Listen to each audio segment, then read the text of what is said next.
Hey everyone, Professor Brenton here with another Math Side chat. I wanted to chat with you today about the mountaintops and the valleys.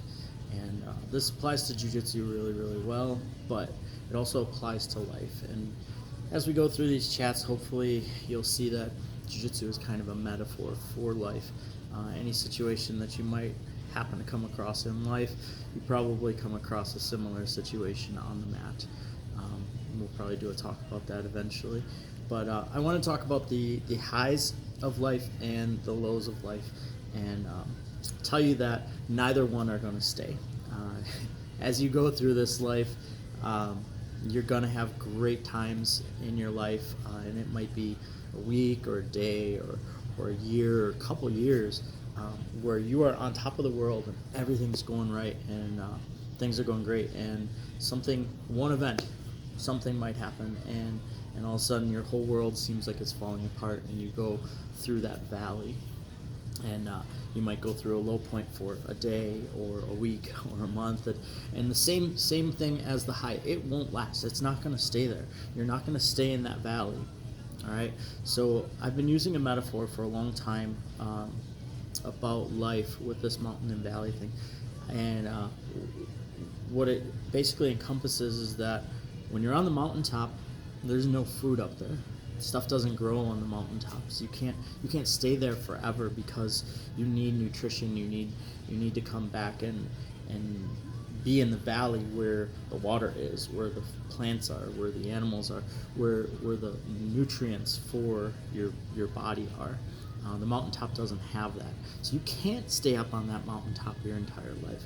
If you do, you'd end up dying, and nobody wants to do that. So vice versa, if you just stay in the valley and you just look at the mountaintops and you never reach for them and you never try to get to them, then you're missing out, because there's great views from the mountaintop. There's great things that happen there, but you can't live there. Just like you don't want to live in the valley, but when you get to the mountaintop, you have to come down the other side of the mountain, or down the same side of the mountain. Hopefully you guys don't do that.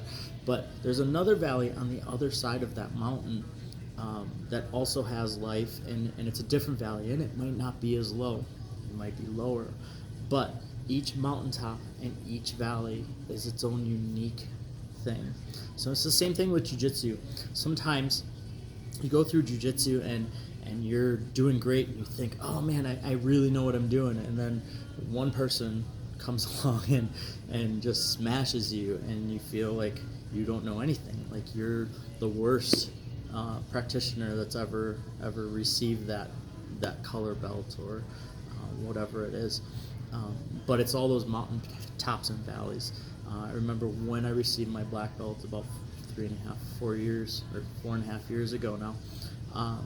I was injured. I had a knee injury, and at my black belt test, I had to roll with a bunch of black belts and a bunch of brown belts, and I didn't have much to give because I was injured at the time, and I felt like when I got it, I didn't fight very hard because I couldn't, and it was a pretty low valley for me, and I stayed there for a little while in my jiu-jitsu until I got my knee fixed.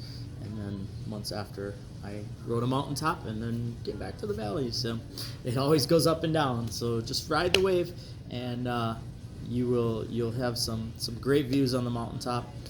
But you always got to come back to the valley to appreciate how great that mountaintop is. All right.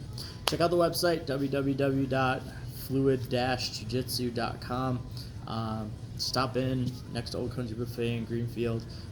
Would love to have you guys. Thanks. Take care.